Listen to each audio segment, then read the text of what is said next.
Evening, everybody, and welcome to this month's work session. Hope everybody's doing okay and doing well out there in the heat. This month, our invocation will be by Jerry Ford. Is that okay, sir? All right, thank you. And the pledge will be by Linda. All right, that's good. Thank you. Announcements that we have right now. Early voting has started as of July 17th and runs through August 1st. Election day, a reminder, is August 6th. Also, I'd like to congratulate Amber Russell on her new grandbaby. Is there any other announcements anybody has besides that? All righty. Citizens, any citizens' response to agenda items, if there's anything on the agenda that's coming up, if you've signed in at the podium, we'll be glad to call you up when that time comes. Active business at this point. We have an elected official bond of fiscal year 2027, which is on page 21 of your packets in active business. And this is an annual acknowledgement of the bond covering the elected officials and the department heads for the fiscal year of 2027. A copy of this certificate insurance has been provided for you in your packets. This will be recorded in the minutes and will be filed with the Register of Deeds, just as a matter of housekeeping. We do not have any appointments as of July of this year. We're going to start right away with resolutions. If anybody has anything at this point. If not, we'll move straight to resolutions. Resolution 2026-09-843, which is county road list. This is going to be on page 25 of your packets. There's an annual resolution listing of the county maintained road list from the highway department. Does anybody have any questions regarding the maintained list? Again, that's on page 25. The next we'll move on to resolution 2026-10-844, which is the 2027 nonprofit contributions. And this is on page 39 of your packets. As approved through the county budget, these are nonprofit entities to receive contributions for this year. Does anybody have any questions regarding? All righty then, we'll keep moving. Next will be resolution 2026-11-845, which is ECD road names Hart, Harvey, Iron, Horse, and Madden, which is all covered on page 4, starting 41 in your packets. And a reminder of this one, this is just from the Emergency Communications Board, 911. This is 4 private drives that are being named for emergency response services. That way that they can identify them and find them on the map programs should they be able to have to respond there for an emergency. Does anybody have any questions on that one? And just for a point of a reminder on that, these are not county maintained roads. They are just private lanes, just so you know. Nope, nobody. Thank you. We're going to move on to ordinances then. And this is going to be a first reading this month for ordinance 351. 2026-13, which is the rezoning of TR-2 to TR-PUD. This is Highway 25 and Sulphur College. This is on page 46 of your packets. If anybody wants to follow along on that one. This ordinance is to rezone 13 acres on Highway 25 Sulphur College adjacent to the Lamtech building. And this is our first PUD planned unit development for consideration. So this time I'd like to first ask David if he'd like to speak to that. Well, thank you.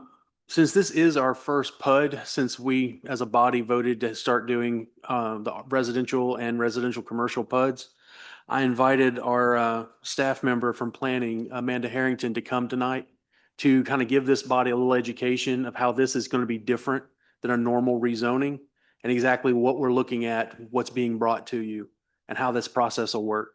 So, Amanda, if you wouldn't mind coming to the podium. Thank you very much. Good evening. My name is Amanda Harrington. Thank you for having me here this evening. So this is kind of an unusual situation for you all. This is a little bit different than a traditional rezoning, and it's different in the fact that there is a development plan that accompanies this rezoning request. Generally what you see is just a traditional rezoning is just looking at a piece of property.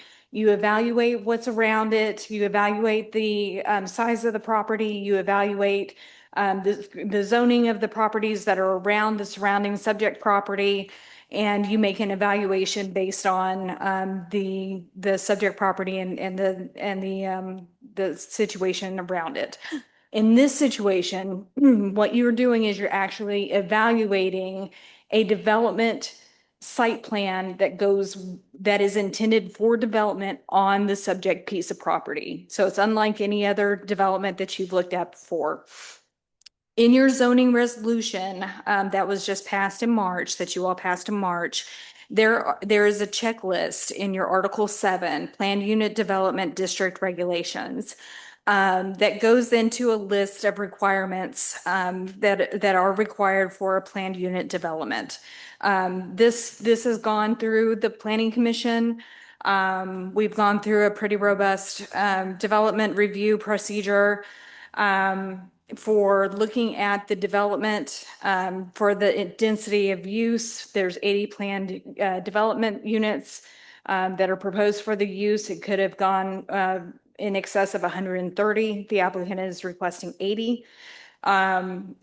You'll see in your packet, I believe, that there's the site plan that shows the layout of the streets, the landscape buffering, the street aisles, the parking spaces, the mail kiosk, etc. This recommendation comes to you with a recommendation for the rezoning, but also with a stipulation or a recommendation that the legislative body require a traffic study to go with this rezoning request. That is not unusual. You all probably have required traffic studies in the past for rezoning requests. That would be traditional, or that would be typical, whether this was a PUD or a traditional rezoning. And the reason that this is being requested, that the Planning Commission collectively is recommending this for you all, is because there is an ingress egress on Sulphur College. That is the main point of ingress and egress for this development, and that is a lot of traffic impact on one street. The Planning Commission did not necessarily recommend whether it would be a traffic assessment or a traffic impact study. That there's a difference in levels of intensity of those studies. Rather, they defer to you all to make that decision. A traffic assessment is a little bit lighter, less intensive in study. A traffic impact is a little bit more thorough. TDOT would not necessarily get involved because there's not a direct ingress or egress onto a state highway. But in a scoping meeting that would take place for a traffic impact study or assessment, there would be some coordination with TDOT perhaps in terms of the intersections and things that would be studied. What I would like to impress upon you all tonight is that with this rezoning, you are also approving this preliminary master plan. What that does is it gives the developers the go-ahead to come back to Planning Commission and go forward with what's called a master plan. So that master plan has to be in what's called substantial compliance with that preliminary master plan that's in your packets, meaning that they can move forward with it. They can make minor changes. Now we're talking adding a couple of parking spaces. They might be able to mess with the landscaping a little bit, maybe add a little bit of landscaping, subtract a little bit of landscaping, make minor modifications, nothing major. They can't add another building. They cannot substantially modify the density. They can't add 80 more units on top of what they're showing you tonight. It has to be in substantial compliance with what is in your packet that goes along with the affirmative vote for rezoning. But just keep in mind that they have to really stick with what you all are looking at and approving in your packet. You all may be wondering if you have the ability to make any changes to this preliminary master plan. I would caution you that you may have the ability to make a few minor changes. And by minor, I mean very minor, because they have gone through the checklist in your planned unit development regulations. We've gone through 2 or 3 review rounds already. They have put together their homeowners association agreements. We've worked on those. We've worked on, again, their dimensional requirements. They've worked with Rosalie with the building code requirements. They're aware of what to expect from building codes. So I just caution you not to get too creative in terms of modification of the overall plan, but I'm happy to answer any questions you may have, provide any guidance that you may seek, and thank you for giving me the opportunity to present tonight. Thank you. Does anybody have any questions for her? Yes, Judy. Great. Would you recommend the traffic impact study as opposed to the other one?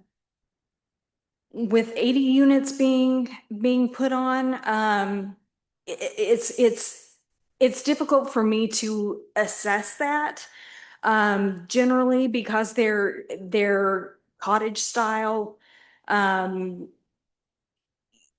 Again, it's difficult for me to recommend one way or another. It's really going to come down to you all and your local knowledge of the development that's in the surrounding area. 80 units by itself may not have a huge impact, but you all know the development and the traffic patterns in that area better than anybody else to be able to make that determination. Thank you. Anybody else? Yes, Amber? Is this the same? Sorry, is this the same plan as what they were gonna do right next door to the high school? Or is just something totally separate? Totally separate? Totally It separate. just looks a lot like it. Jerry? What is the price range on these homes? I'm sorry, I didn't hear the question. He asked if you knew what the price range of the homes were that were going in there. Because the homeowner association, they won't be resold, so they'll be renters. The way it's set up, they're not gonna be resold. There'll be rental units, Jerry. To answer your question, sir.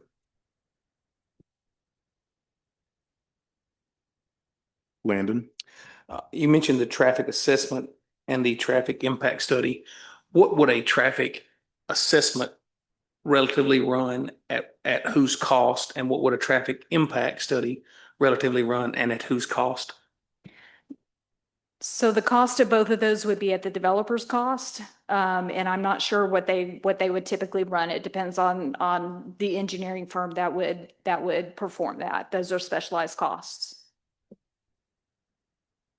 But both would be at the developer's cost. Thank you for the clarification. Does anybody else have a question regarding this? Just one more. Amber? sorry. Yes, that's okay. Go ahead, Amber. There is a there's a 2-way that's really close to it. And it might be safer if you could go out to the stop sign. Is that the plan to do? So that is something that would definitely come out in a traffic study. And that's what I was mentioning. When you have a traffic study, there's something called a scoping meeting that happens, and it would be a representative from planning, public works probably would be involved, your street department, relative stakeholders from our side, along with the developer side. And they all meet and determine what intersections should be studied for impacts. And those are the type of things that would be involved, and that intersection that you're talking about would be one that would be flagged for study. Yes, ma'am. Thank you. Does anybody else have anything? David? I'm sorry, Chris. Looking on this map here at the back rear of the property, right near that corner of the units, there's a one that says sinkhole. Do we know if that is that one mapped out to where we know it won't impact any of the units? I would have to defer to the site engineers who are present to answer that question. Gentlemen, would you come up? Could you come up and state your name and then answer that if you will, please? Here you go. My name is Jared Claiborne. I'm with Mid-10 Engineering out of Lafayette. So we were the engineers for this project. So no, that sinkhole is outside the units themselves. It won't be impacted by these units.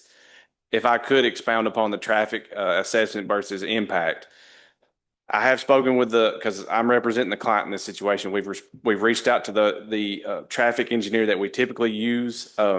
His recommendation in this situation, if we were only going to assess Sulphur College, would be a traffic assessment, which is a lesser of the two.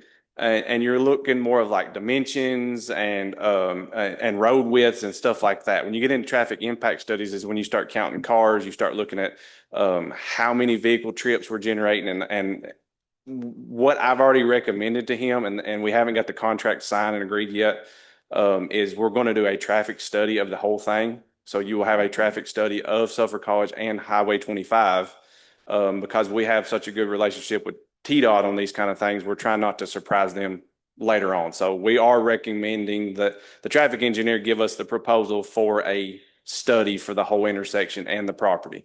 As far as cost, assessment, which is on the client, it doesn't really matter, but assessment, you're probably looking at $5,000 to $6,000. In a traffic study, you're probably looking at, I'm going to say in the range of $15,000 is what it's going to cost the client. Thank you very much. Does anybody have any questions for him? Yes, Mark.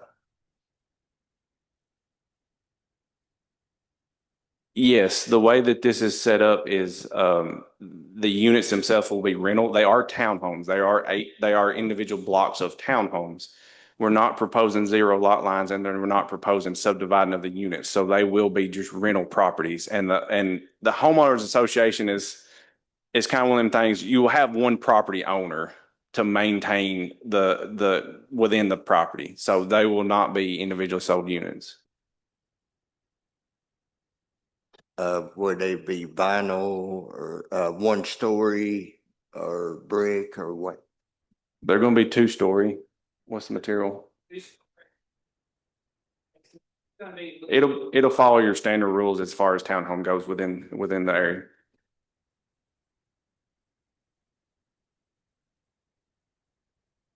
Thank you. Anybody else? Yes, David. Through the discussions in planning, it was mentioned 1-story buildings. Every time it was brought up, it was mentioned as a 1-story building development.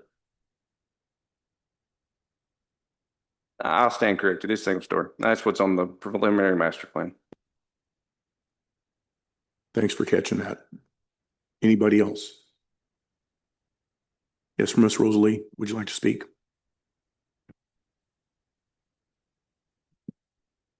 Thank you, Mr. Chair. So in reviewing the ordinance too, just to kind of give you an idea about the life cycle of what a PUD rezone does. So it does go through planning and then it comes to the county commission for 2 readings. Then they go back to planning with the final master plan, which would also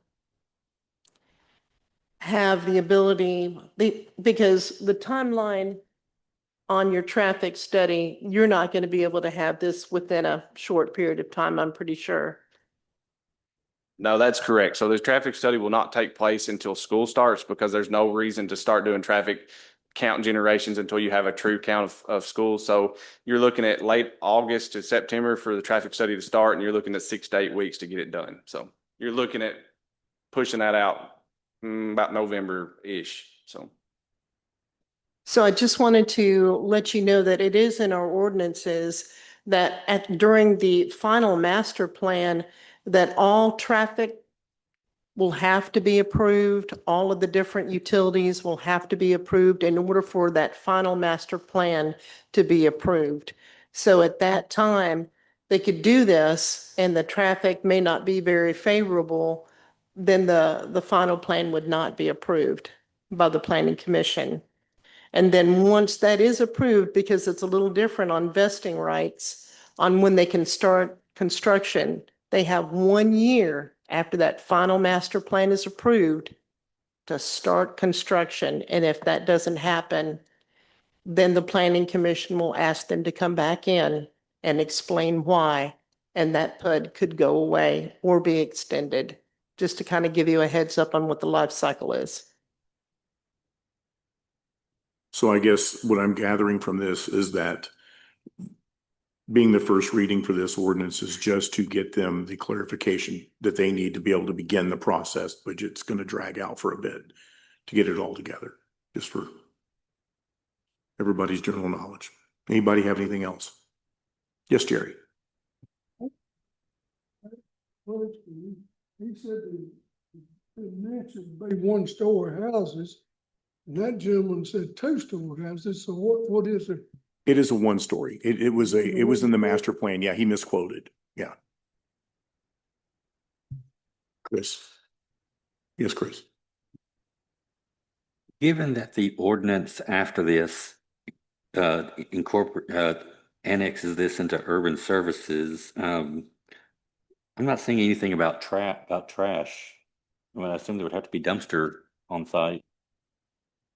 Miss Rosalie. So during this process as well, we get feasibility letters from all the different utilities. You'll see in your packet that there is a letter from the Hartsville Water approving this, from Tri-County Electric approving this, and they have talked with Public Works, and they said that once the final master plan has been approved and the annexation takes place, they've already talked with Mr. Salee, and he's very comfortable with it. Thank you for the clarification. Anybody else? Yes, David. So going through planning and looking at this project, I personally had to vote in favor of sending it forward because from a planning perspective, it met all the zoning laws and requirements that we have, as this body has set in place for planning to go by. I have a real problem with us as a body voting on a rezoning when we don't have all the information on the project. So voting on it, as the individual said, probably won't have that completed study until October, November. Well, if this is going to be the first reading this month, we'll have this approved before we even know whether the traffic's going to be that much of an issue. I would like, if the chair would indulge, to ask Mr. Crook, being a deputy and attending several different accidents, what his thoughts are on the accident rate in that area of Sulphur College and 25. Yes, Brian, will you please speak to that? Some of my worst crashes happened in that area. It's actually the traffic in that area, especially when it's coming across from Crenshaw. They're coming up that hill and it's kind of a blind spot and then it comes back down. I'm going to say the traffic assessment on this is not going to come back in favor, especially if it was coming out directly on 25. Sulphur College right now, it's hard for people to pull out as it is with the amount of traffic volume in the mornings and evenings from both sides of the road, because you've got traffic meeting each other, not including you got Crenshaw that's not even 200 yards or whatever down the road. I think it's going to end up being a problem. That's my opinion. Thank you. We appreciate that. Anybody else? Yes, Mark. With the study, would it ever come to maybe a red light? No. From my experience with TDOT here and Mr. Crook, has got a lot of experience with this too. Unfortunately, TDOT only uses the basis of fatalities to justify red lights, and it's on a 3-year basis. So my experience with TDOT is it's going to be very, very, very, very difficult to ever get traffic light there. What a traffic study is going to come back and say is what could be done to alter the current road right there right now to make it work safely. So you could possibly look, and I haven't discussed this with the engineer, you could possibly be looking at a right turn lane added to Sulphur College towards town. That you could possibly, TDOT could come back and say they want a right turn lane into Sulphur College to get that queuing off of Sulphur College and get people off. That's what the traffic study is not going to come back and say, no, you can't. The traffic's going to study, it's going to say, here's what you need to do to make it work. But it's not going to come back and say, you can't do it. It's going to say 80 units and here's what you need to make that work.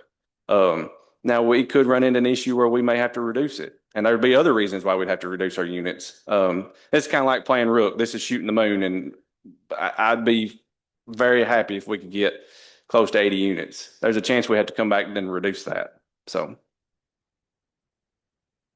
Thank you. Brian, did you have anything, sir? I'm going to agree with him. TDOT, you won't ever get a red light right there. We've been trying to get some kind of light out there on Lock 6 and McMurray for many years now, and it's just not, it just won't never happen. Thank you. Yeah, David. And as everyone knows, this county's been trying to get a red light at 231 and 25 for at least a decade. And if TDOT's not gonna put one there because it's a state highway, they're not gonna put one at Sulphur College in 25. My concern is that if we go ahead and take this up in this month's, there's two concerns I have. One, we're gonna be voting before we have the information complete in front of us. And two, there's a good portion of this body who's gonna vote for it this time that won't be here to vote for it the second time. And you're gonna have new people in here who won't have the same experience or same knowledge. That's a concern for me, because this is gonna straddle the election. Thanks. Linda? I was just thinking too, even if there was a red light there, if you're coming from Crenshaw area and they're stopped at that light and they're backed up, I mean, it's just kind of right on them too, so. But maybe, like you said, a turning lane, if it goes back far enough, could help. And real quick, for clarification, the first reading that we're going to take up on this was to get them the permission to move forward, but it's not final. Is that correct? Did I miss that? Okay, that's what it is. We're not passing it. That's the way I understood it, unless I'm wrong. Could you please speak to that, Amanda? So your first vote is approving the preliminary master plan with the rezoning. But it's not the final. If you all do two readings, so you would have your first reading in August, right? And then your second and final reading in September. And you wouldn't have your traffic update or your traffic study until November. First reading in July. So it's next week. Sorry, I'm off a week. Sorry. So your first reading in July, your second final reading in August, and then your traffic study wouldn't begin until September. So that's what I think Mr. Thomas was saying, that you all would have your second and final reading before your traffic studies would even have a chance to begin. Landon? Did I understand Ms. Rosalie to state that even if those two things happen, it was taken up here when it goes to the planning commission and that traffic study were to come back in some different manner, that the planning commission then would have the option of stopping the movement forward? Did I understand her to say that in our PUD zoning? From what I understand, that is correct. Ms. Rosalie?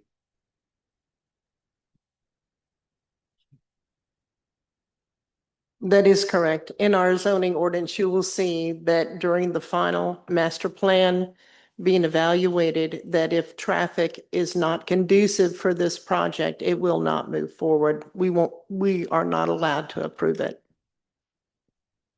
Thanks for the clarification. Yes, David. Rosalie, before you sit down, that property is currently zoned R2. What's the density of R2 on 13 acres? Do you have that off the top of your head? How many units they could put there now? I believe the previous subdivision that came before planning was for like 36 homes when it went, or 32 when it was originally rezoned to R2. But my memory is a little vague on that. It's been several years since that plan. And the reason I bring that up is, I mean, it is zoned property. A development of some sort is going to go there. What size is what this body needs to be taking into consideration. I believe, Amanda, you might be able to help me out. since it has gone through planning and it has been seen, the rezoning part, it's what, 90 days this body has to vote on it? Is that the time period, even if we were to postpone this vote? Yeah. I think it's 60 days that you've got to make a decision. I think it's at this body as well. Okay, Judy? I just want this body to be able, as soon as possible, to vote on which kind of traffic study we want. I would prefer the traffic impact study as opposed to the other one. And I wouldn't want them to go out and get the cheaper one. And when we're gonna say we want the impact study, if that's what the body decides. I believe the engineering firm is going to come forward with that suggestion. As I stated, we're not even looking at doing an assessment. No, You do the impact. Yes, because TDOT will require an impact and we're going to coordinate some of this with them. So we won't even be able to do assessments for the overall. And to answer Mr. Thomas's question, just a brief Google, because I don't have it on my head. It looks like about 65 units is what you could do. And that's 13 acres flat. I don't know if I can't remember the exact. So about 65-ish units is what you're looking at. Thank you all. Anybody else? Yes. Amanda. Something else to keep in mind with a traffic impact study, the county may want to look at hiring their own traffic engineer to evaluate the traffic impact study that is provided to you from the developer, just to, as additional support for the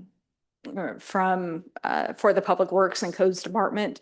That would also be at the developer's expense. That's just a suggestion. Many other communities do that, just as additional support. That makes perfect sense. David? One last statement I want to make on this subject. All the money that's being talked about that the developer would have to pay for these studies, after the developer pays this amount of money, this is what the difference and what it was explained to me by Rick Gregory when we took this on, that once a developer in good faith does all the requirements that we have, it puts the earnest on us as the county.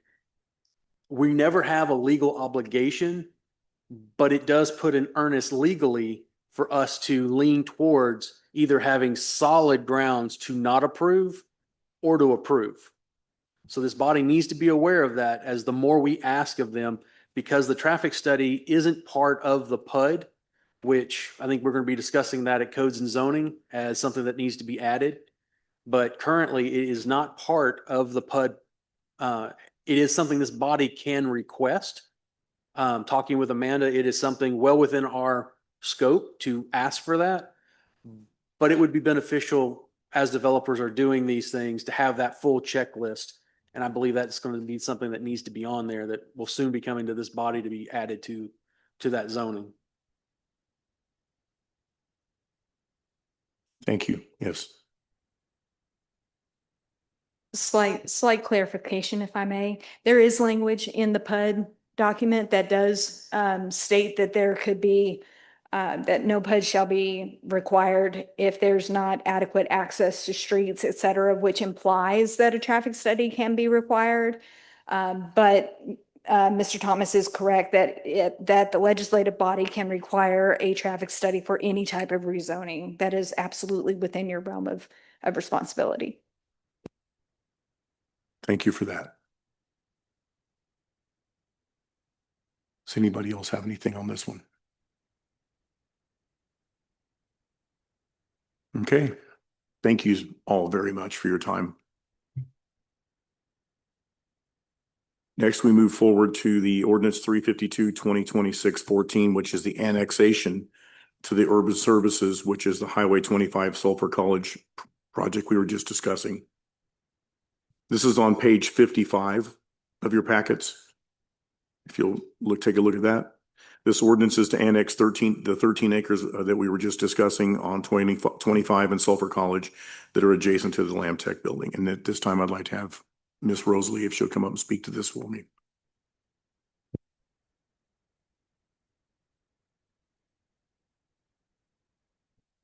As we discussed before, that when we evaluated this piece of property and them asking to be annexed into urban services, they will have the trash pickup available. They will have sewer available that is listed on your preliminary master plan there. So they have all the things that they would need to have in order to be considered urban services. What questions might you have? Yeah, David, you were first. Rosalie, refresh my memory from planning. They said they spoke with Cliff and it would be a a communal dumpster, not individual unit pickup, correct? That is correct. So that'll be minimal impact on our solid waste. It'll just be one dumpster to be, or two to be picked up in a single area versus the time it would take to do individual cans. I just wanted to point that out. Thank you. Judy? If you have sewage, does that mean that they use a large enough pipe where you will definitely have fire protection? The true fire protection that will hold enough, send enough water down through there for fire protection? Yes, ma'am. Thank you for asking that. That is part of the evaluation that we do when we do look at these type of site plans. Is there adequate water lines there? And you'll see that notated on your site plan. That's what we look at. And then we also looked at, and they calculated all of the water flow for us. And you can also find that in your water feasibility letter as well, what the water flow is going to be. And again, just for anybody that may not know, fire protection is 500 gallons per minute at 2 PSI. Thanks for clarification. Does anybody have else? Yes, Mark. If we do annex move the city limits out, why wouldn't they have individual trash pickup? So with other different subdivisions for the smaller homes and a large number of homes there, when they come forward with a site plan, we ask that they have like a dumpster pad available. For instance, all the different townhomes that they have up there on River Valley Drive, when all that was approved, they have a single dumpster there. That is very efficient for them to do that. Kind of falls in line with cluster mailboxes, et cetera. Yeah, thank you. Anybody else? Okay, thank you on that one.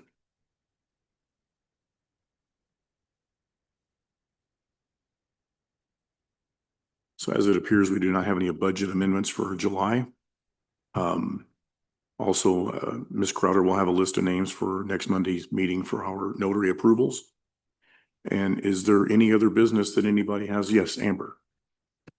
While Mid-10 is here, do you guys have an update on our 911 tower?